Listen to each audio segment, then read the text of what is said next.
I've been going on a lot about caloric deficit, right? If you watch some of my previous videos, caloric deficit all the time, okay? Today I'm going to teach you how exactly to get into a caloric deficit, the exact methods. And by the end of this video, you will receive some actionable steps that you can do. Okay, so please make sure to watch to the end. All right. Now, a caloric deficit, for those of you who don't know, it's very simple. When you are eating food, okay, food's converted into calories, right, in the body. Like it contains units of energy called calories. And those calories determine whether you stay at the same weight, whether you lose weight, or whether you gain weight. Okay, I'm going to let you in on a little secret about the body. Your body, the human body, does not ever want to get big or get small of its own accord. Right? It does not want to grow bigger. It does not want to shrink. Okay? It always wants to remain average. And this is key. All right? The human body always wants to remain your average self. Okay? The actions that you take determine whether you will gain weight or lose weight. And what are actions in this case? How much you eat, how much you train, and all of these things. Okay? Eating and training primarily. Right? Eating and training. Now, in order to enter a caloric deficit, there are two ways to go about it. One, you eat less, right? And two, you make sure that you're doing enough in the day so that even if you're eating roughly enough to maintain your body weight, but because your activity is so much that you're burning more calories or you're spending more calories than you are ingesting. Okay? So, a very important concept to understand when it comes to how your body burns calories. And we can all agree that your body burns a certain amount of calories every day. And we eat food to replenish the amount of calories that have been burnt, right? So, say you weigh about 65 kilos, okay, with decent metabolism. You would need roughly about 2,000 calories a day, okay? Or about 8,700 kilojoules a day. Now, if you're in Australia. Anyway, now, because you need that much food, so your body would get hungry at the times when you've not eaten. So if you've gone through half the day without eating, you'll feel hungry. And that's a signal that your body is telling you that, hey, eat something. Okay, because we need to get to 2,000 calories to remain that average weight, right? Now, that's the basic principle of how it all works. But that's ideally what happens, but this world is not ideal at all. Human beings are not ideal in any way, especially today when you don't really have to work that hard to get food. You can press a few buttons on your phone and then have food delivered to you. Okay, you don't have to go out and hunt and farm and stuff, or spend an entire day out in the field and then harvest some crop to bring back home. Like, you don't have to do all these physical activities, right, to get food. It's very easy. As a result, our body's activity levels are dropping and our calorie consumption is increasing. And that is the reason why you see so many people today, okay, extremely overweight, right? It has become the new normal now, okay? And anyone who isn't overweight is like, whoa, like that person stands out in a crowd, all right? Now, so a caloric deficit, if you are overweight and you're trying to lose weight, a caloric deficit is what you're aiming for, which means that you're eating less or you're doing enough so that your body is burning more calories than you are consuming. Okay? So let's talk about these two things, right? Our body burns calories in two ways. Okay? One is called EAT, or exercise activity thermogenesis. And this is key. Pay attention. EAT, or exercise activity thermogenesis. I'm going to refer to that as EAT. Okay? EAT. Now, these are the calories you burn when you're exercising. All right? And then the other way to lose weight is NEAT, or non-exercise activity thermogenesis. NEAT. Okay? So your body burns calories in two ways. Yes, there are other ways as well, such as thermic effect of food, which means that when you eat protein or fiber, okay, in particular, your body burns more calories trying to digest protein in your body or trying to digest fiber in your body than the calories you get from it. Okay, which is why if you're trying to lose weight, it's always a good idea to eat more protein and eat more fiber. But that's not the focus of this video. All right, I'm trying to explain NEAT and EAT. These are the two ways your body burns calories. Okay, the 24 hours in a day, and let's assume that you sleep for 8 hours. That means you're awake for 16 hours in the day, right? Say if you're 65 kilos, you need 2,000 calories to maintain your body weight. Your body will try and make you feel hungry until you get those 2,000 calories. Okay, and let's assume that you're doing that. Now, in those 16 hours, you train for an hour. Okay, you train for 1 hour in that day. Now, the calories that you burn in that 1 hour session, that is what EAT is, EAT, okay? Those are the calories you burn through exercise. Say you burn 500, right? Now, that leaves you with 1,500 calories and 15 hours in the day for you to burn it off, okay? Say you didn't exercise in the day, all right? Your body is still trying to get you to burn 2,000 calories. Remember what I said about the body not wanting to get bigger or smaller? Right? Your body will still want to burn 2,000 calories regardless of whether you've exercised or not. Boom! Now, if you already knew this, fantastic, but a lot of people don't actually know this. Your body would look to burn those 2,000 calories regardless of whether you've exercised or not. Right? So, technically, I mean, in an idealist world again, you don't really even need to exercise to remain average, okay?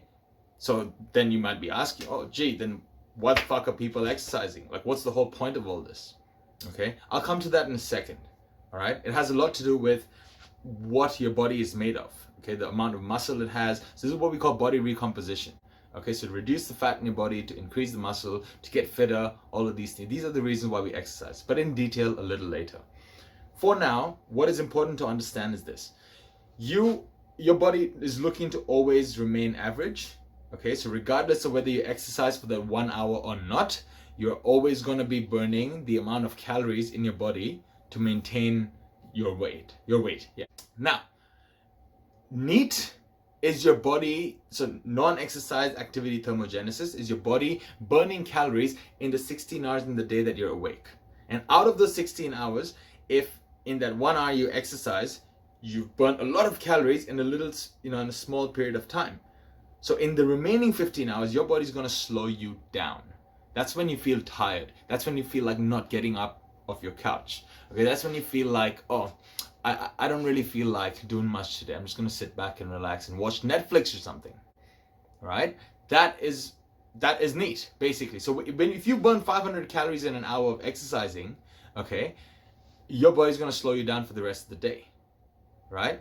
And you eventually, over those 15 hours or 16 hours in the day that you're awake, over the whole day, your body's going to burn roughly about how much it requires to maintain your body weight. And it's going to give you signals to eat accordingly. Now, whether you overeat or not or undereat or not is your decision.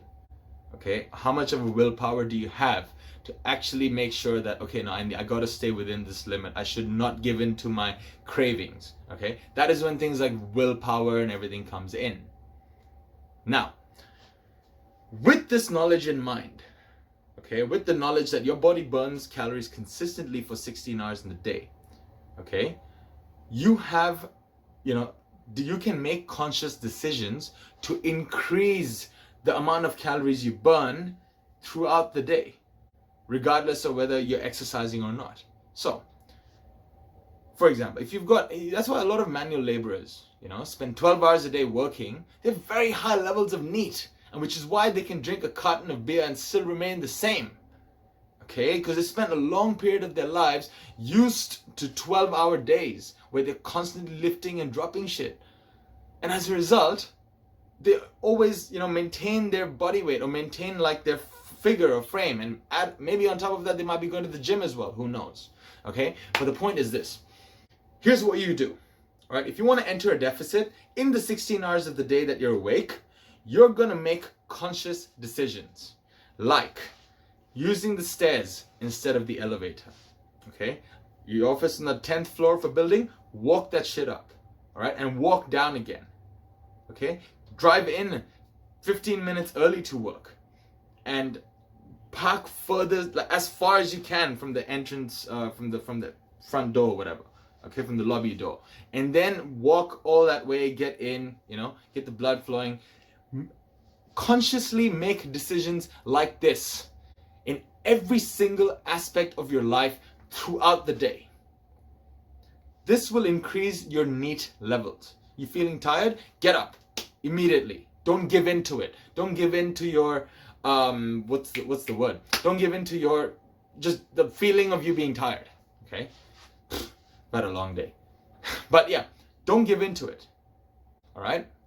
And then in the 1 hour that you exercise, this really ties into my previous video as well, where I went on and on about why running does not help you lose weight.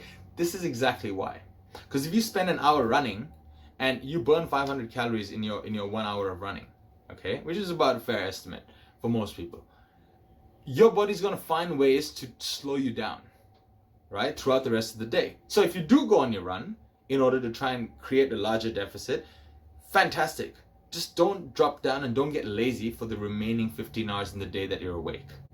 Okay? And this is why I always say that in that 1 hour that you are in the gym, if you're training only for the purpose of weight loss and looking better and toning up, it is key that you start lifting weights or engaging in some sort of resistance activity, which means calisthenics. Why not? Pull-ups, dips, push-ups, and things like that. That really work the muscles and really make sure that your body is feeding the calories into those muscles. Okay, if you're not using your muscles, you're going to lose them until you hit about an average. Every person's average is different. Some people have better genetics and they're just naturally more muscular looking, or just naturally tend to hold on to muscle a lot easier. These are things that are not in your control. What is in your control is the action that you take. So what does that mean? That means going to the gym, lifting weights, okay? Making conscious decisions throughout the day to stay active. Right? One of the things that I do when I get back home, if I'm watching Netflix or TV, I mentioned this in the first video as well, but I'm just doing kettlebell swings. Kettlebell swings, or I'm doing clean and jerks. Now I've progressed onto that, but I'm watching a cricket match, okay? And with every single run that they're scoring, I'm lifting 2 kettlebells and performing clean and jerks, okay? For every single run that they score. They've hit a boundary for 4 runs. I've put the kettlebells, I've picked up the bells, done 4 reps, put it down. And by the time they throw the ball back and they're in to bowl the next ball, I've already finished my reps. So I'm standing, I'm watching the game while I'm doing my clean and jerks. Okay? If a wicket falls, and this is for people who understand cricket, right? But like, if a wicket falls, okay, I'm doing 10 push-ups for every single wicket that has fallen. In a game, there are 10 wickets. So if a team is all out, 10 wickets have fallen in that innings, I would have done 100 push-ups by then. But there's always a lot of time that passes between, wickets falling. Okay? At least a minute if it's back-to-back wickets. But you get the point I'm making, that if I'm watching TV, I'm exercising while I'm watching TV. Otherwise, I don't. Okay? If I'm watching Netflix and it's a 2-hour movie, right? Every 10 minutes there's an alarm in my phone. Get up and perform 50 swings. So I'm doing 50 swings while watching Netflix. All of this is an attempt to increase my NEAT levels. Or in this way, like, I'm actually exercising here, but you don't have to do the same thing. You just stand up and watch. It's not very conventional. It's not very, people would look at you and go, what the fuck are you doing? Like, just sit down and watch it. But you're on a mission to try and create a caloric deficit. You want to normalize this, okay? At least until you've hit your goals. And then you can chill out for a bit. But you have to be radical. If you really want to lose weight and if you really want to enter a caloric deficit and maintain it, initially you're going to have to be really very radical. And then you're going to start seeing changes. But you've got to put in the effort, and it has to be right now. All right? 15 hours in the day that you're awake, stay active. You exercise for an hour, preferably lifting weights if you are looking to lose weight and tone up. Okay, if you've said that, I just want to tone up, start finding some resistance activity that you enjoy. Could be pull-ups, could be push-ups, could be just body weight stuff, or it could be weights. Going to the gym, learning how to deadlift, learning how to squat with the barbell on your back, anything. Okay, but start exposing the muscles in your body to that stimulus that will work those muscles and that give the muscles a reason to stay. All right? So, 15 hours a day, the 16 hours, whatever time of the day you're awake, you're active, making conscious decisions to park as far away as you can and like walk more than you sit, do all of these things throughout the day is when it counts. If you burn an extra 10 calories every every hour, and the 15 hours that you're awake, 150 calories. And that's just me being generous there. If you do all these things, you would easily burn an extra 50 to 100 calories an hour just by walking more, just by standing up more, just by not sitting down. Okay? And over 15 hours, if you burn 50 calories extra, that's 750 calories extra that you've burned. That's more than what you'd burn in a 1-hour session. And you exercise on top of that. You are like well on course to create a deficit. If you're doing these things and consciously not eating as much, eating a little less, I guarantee you, you're going to start seeing some solid results. Your body's going to tone up. Your body's going to get rid of fat to produce the energy for your new lifestyle where you're actually moving around a lot more. And you're going to start seeing some fantastic results. Okay? Give this a shot. Try it. If you need help with this, guys, message me. Okay? It's all in the description. Read that properly. Okay? You can actually message me one-on-one and I'll be able to help you straight away. All right, G, this is my lifestyle. This is what I'm doing right now. Where can I find opportunities to increase my NEAT levels? And I'll be so happy to help you. Okay, for free. Just message me on Instagram with any questions that you have. It's all in the description. Read through it properly. It's very important. Read through it and ask me a question. I'll help you as much as I can.